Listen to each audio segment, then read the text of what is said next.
नमस्कार, आप देख रहे हैं एम न्यूज़। मैं आपके साथ शशिकांत त्यागी। आज हम जनपद सहारनपुर के सबसे बड़ी ग्राम पंचायत जड़ोदा पांडा में खड़े हैं। जड़ोदा पांडा के साथ 4 माजरे और लगते हैं: शेरपुर, किशनपुर, घिसरपड़ी और जयपुर।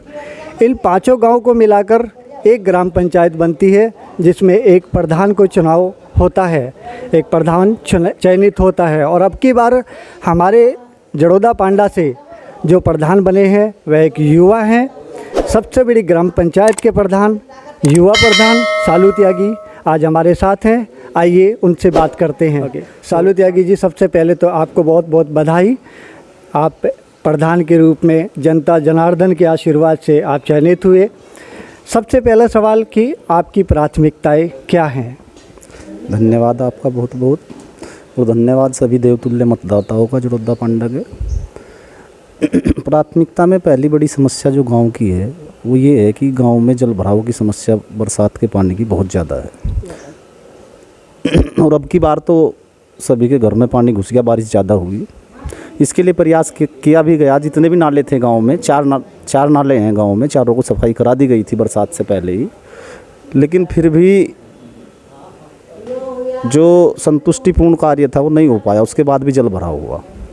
तो अभी कुछ लोगों से राय भी ली। कुछ लोगों ने बताया कि इसका पानी डिवाइड करके, या एक तालाब है इधर जिस पे अतिक्रमण कर लिया गया है लोगों द्वारा, उसकी भी खुदाई के लिए जिलाधिकारी महोदय से मिलके, या आपके माध्यम से भी ये बात जिलाधिकारी महोदय तक पहुँचेगी या प्रशासन तक पहुँचेगी, तो मैं उसे सशक्त माध्यम मानता हूँ कि जो मीडिया है वो सबसे सशक्त माध्यम है अपनी समस्या को रखने के लिए।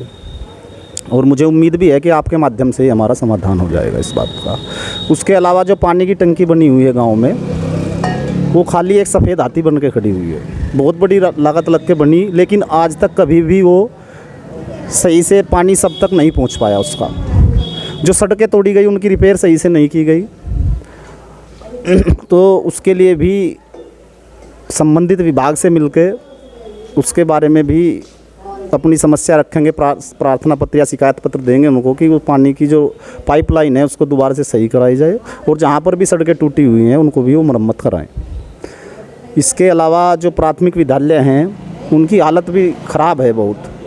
कहीं भी स्वच्छ जल, जो पेयजल है, उसकी व्यवस्था नहीं है। तो उनमें सब में वाटर कूलर और आरओ की अभी 8-10 दिन के मध्य में ही उसकी व्यवस्था हो जाएगी। उसके अलावा गाँव में साफ़ सफाई का, क्योंकि ये जो कोरोना है इसमें वैसे ही साफ़ सफाई बहुत आवश्यक है, लेकिन कोरोना को दृष्टिगत रखते हुए सब साफ़ सफाई की आवश्यकता बहुत ज़्यादा है।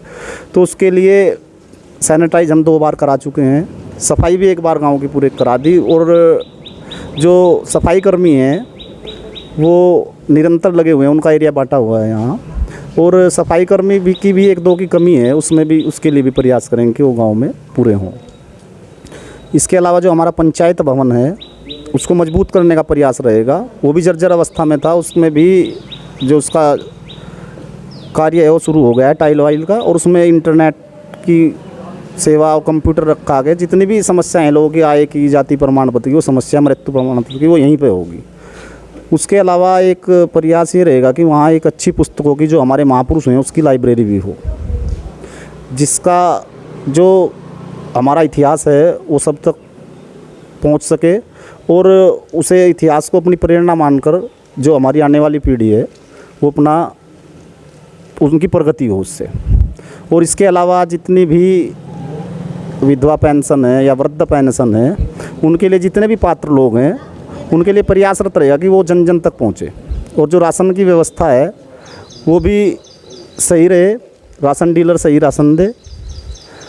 प्रयास ये रहेगा कि 10-15 दिन तक वो राशन बांटे अपनी दुकान पे, और अच्छे व्यक्ति को राशन डीलर रहे। बस यही प्रयास रहेगा हमारा। और उसके अलावा जो सड़कें हैं टूटी हुई, उन सब के लिए कार्य किया जा रहा है। और पेयजल की उसमें भी अभी तक 20 नल हम पुराने जो ख़राब थे उन्हें सही करा चुके हैं जी, और 5 नल रिबोर कराए हैं जिनका पानी ख़राब था। और जो और भी हैं नल जिनका ख़राब पानी है उनका भी रिबोर कराने का प्रयास करेंगे। और बाकी जो अपने सभी मतदाता हैं या गांव के जितने भी लोग हैं, सबकी अगर वो समय के अनुसार जो भी समस्या होगी और लोगों का जो अपने गांव के संभ्रांत लोग हैं उनकी सुझाव लेके उस समस्या को भी दूर करने का प्रयास करते रहेंगे। जैसे कि आजकल अधिकतर गाँव में देखने को मिल रहा है कि कुछ लोगों ने, भूमाफिया हम उनको कहेंगे, उन्होंने ग्राम पंचायत की ज़मीनों पर कब्जा कर रखा है पिछले काफ़ी समय से। तो क्या आप भी अपनी ग्राम पंचायत की ज़मीनों के बारे में पता करके उसको खाली करवाने का प्रयास करेंगे? जी, मैं इससे लेखपाल के साथ में एक बार पहले बात कर भी चुका हूँ।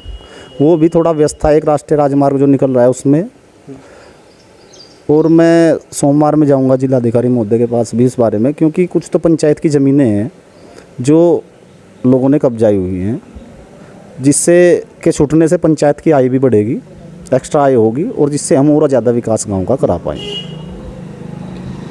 जैसे कि मैं जहाँ तक हम जानकारी रखते हैं कि जड़ौदा पांडा में बहुत सारे ऐतिहासिक स्थल हैं, जैसे जिसमें पांडव वाला तालाब एक प्रमुखता पर आता है। क्या आप जो ऐतिहासिक स्थल हैं उनके नवनिर्माण के लिए शासन या प्रशासन के द्वारा कुछ कार्य करेंगे? नहीं, उसका भी प्रयास रहेगा। अभी जो सरकार की तरफ से वृक्ष लगाने का वो आया था, तो उसमें भी ऐसे स्थानों को हमने चुना, उन सब में वृक्षारोपण हुआ, और आगे भी प्रयास रहेगा कि वो गांव की एक अच्छी मतलब ऐतिहासिक स्थल बने, और अच्छा ऐतिहासिक स्थल तो पहले से ही हैं वो, कि उनकी उन्नति हो, अच्छी बने मतलब।